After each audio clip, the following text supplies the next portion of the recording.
All right, now that we've gone through the concept of weight regain and its effective adaptations, you can understand kind of what you're up against as far as the physiological and hormonal adaptations that are happening. This is really going to help you transition to the post-diet period. So if you have not watched part 1 and part 2 of this video series, I would highly encourage it. This will make a lot more sense if you do, listen to the kind of physiological and metabolic adaptations and just kind of what you're up against, because knowing this is half the battle, and I really just don't want you guys to fall prey to being another weight cycle statistic. So how do we prevent all this weight regain? So I broke it into 3 parts, and number 1 is just dieting properly. All right, I know that seems pretty obvious, but some of these things aren't as obvious as you might think. So dieting slow, and that means slower than you think that you'd like. Obviously, some people are going to be in a position where they have a timeline or a deadline, let's say like a physique competition, or they're, cutting weight for an event. But in general, if you're just dieting to improve your body comp and improve your health, there is no hard deadline. So go slower than you think you need to. And this is really important because it links up to part 2, which is preserving muscle mass. So if you diet really fast, you're going to be at a greater risk of dieting off your muscle mass.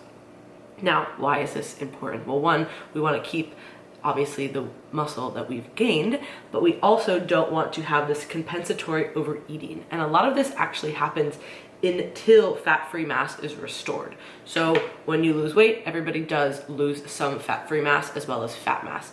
But you will find yourself in these kind of compensatory overeating, extremely hungry, hyperphagic periods of time unless the fat-free mass has been restored. So one of the best ways is to simply, diet slower so you lose less muscle mass, and obviously having a good diet in place. So a high protein diet and focusing on resistance training. A lot of people will sometimes, have this really harsh diet and this really, hard goal, and then all of a sudden once they've hit it, they completely fall off. So don't just stop training either. That's a huge predictor of how much muscle mass you're going to preserve in a deficit.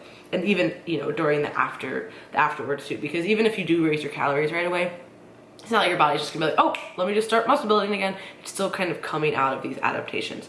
And lastly, I do want to point out though that it is okay to diet aggressively. I think a lot of people see slow, preserve muscle mass, and they think that they can't get aggressive. That's not what I mean at all. You can get aggressive with total calories, and you can get aggressive just with your body fat, but you do have to know what you're up against afterwards. So don't just go into this blindly, but it is okay to diet aggressively. And if you are an average size female, you most likely are gonna have to diet pretty aggressively, particularly if you don't have a ton of muscle mass.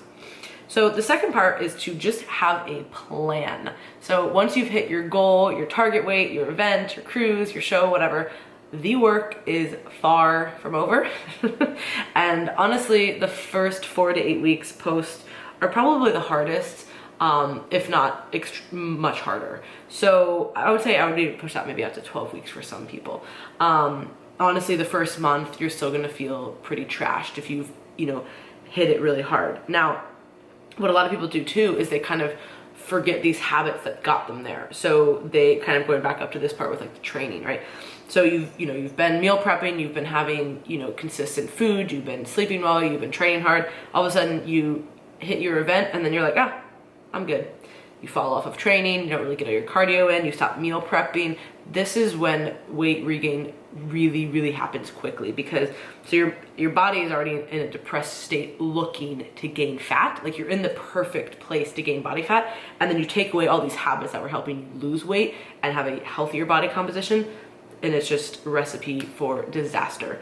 And one of the other really important things here too is to not overeat. And obviously that's like, wow, so profound, Lauren. But it is actually really challenging because of all these adaptations, your body is screaming at you to go back to your heavier self. And also the psychological component of once you've stopped dieting for the event, it's just like this, oh, I'll just reward myself, and oh, the hard work is over. And then that's kind of when the overeating can happen, whether it's social or it's more of like a binge. But even the social stuff can kind of turn, really quickly into chronically overeating. And your body is already in this kind of depressed state. Again, like I said, that it wants to gain body fat back. So it's really, really key to keep habits in place. And one of the best ways to actually prevent overeating right afterwards is to bring calories up right away. And we'll get to that part next, but it is okay to bring up your calories, because a lot of people just think they're going to diet forever, and that's just not how it works. And so the last point I want to touch on is that gaining weight is okay. It is part of the process, but we have to do it in a methodical way. And so the first thing is, the more aggressive that you diet and the more aggressive your end goal, so your body fat level is, the more aggressive your reverse out of this has to be. So like I mentioned before, people who are doing, a physique sport, or people who are, doing like a weight cutting sport, you're going to need to get back to your previous body fat that's higher, and that's okay. You can't walk around, if you're a physique competitor, at sub 10% body fat and expect to be a healthy human, for a female, to be a healthy human and to be functioning optimally. And if you are competing, you're most likely going to need to build muscle, and you're just not going to be in a place to do that, right? So the more aggressive your diet, the more aggressive your reverse out needs to be. But if you have, going back to our other example before, somebody who's 30 pounds overweight and now they've just gotten to a normal body weight with a healthy body fat level, they're not necessarily going to want to gain all of their weight back, right? So they're going to be a little bit less aggressive with, dropping their cardio and adding their food. They're still going to do it, but it's going to be a little bit less.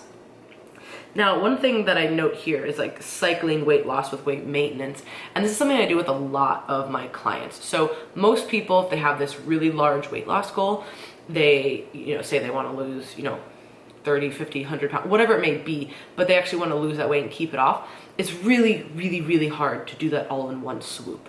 So in reality, what most of the time we end up doing is going through a weight loss phase, and then we'll reverse out of that, and the goal will be, say we lost, this is just hypothetical numbers, lost 10 pounds, you only gain, 6 back, and then, you drop more weight again, and then you only gain a little bit more back, and then drop some more, and then it kind of goes. So then eventually over time with these cycles, now you've actually gotten to a place where you are maintaining at a lower body fat level, and your body can actually handle that. And that's very different than weight cycling. Weight cycling is when you, drop a bunch of weight and then you just blow back up to your other one, and you already have this slower metabolism and all these other different hormonal adaptations that we talked about in the last one, and then you start overeating, and then you try and diet again, and then you go back and forth. That's very different than methodically saying, okay, we're gonna try and lose some weight, and then we're gonna maintain a little bit lighter, and then we're gonna lose again, and then we're gonna maintain a little lighter, because people can only diet for so long effectively before adherence goes out the window. And adherence is number one. I don't care what anybody says.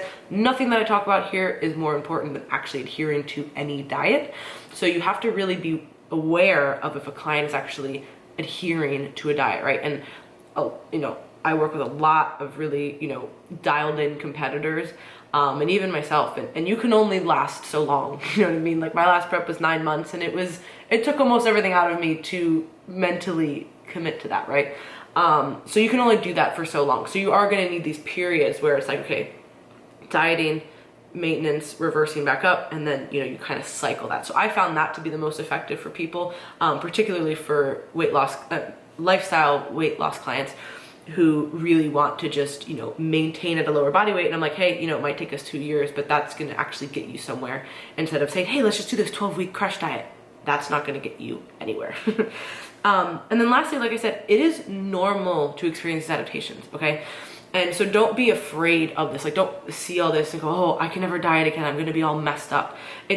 You're not damaged, you're not messed up. This is just how our biology works, but we have to be aware of it. And like I mentioned, honestly, the hardest part about dieting for most people is the hunger, which is why I go back to these kind of cycles, because you can really only hold out for so long before you kind of start falling off the adherence. So the lower that your body fat and the larger that the deficit is, the more adaptations you're gonna have, and vice versa. So just be aware that, you guys, kind of goes back to having a good plan, dieting properly, and just being aware of all these things. There's no perfect solution for anything, and if you overate one day, you didn't completely ruin your reverse. Don't think of it that way. But in general, we're trying to manage all these adaptations and have the best lifestyle factors in place. So hope you guys enjoyed this 3-part series.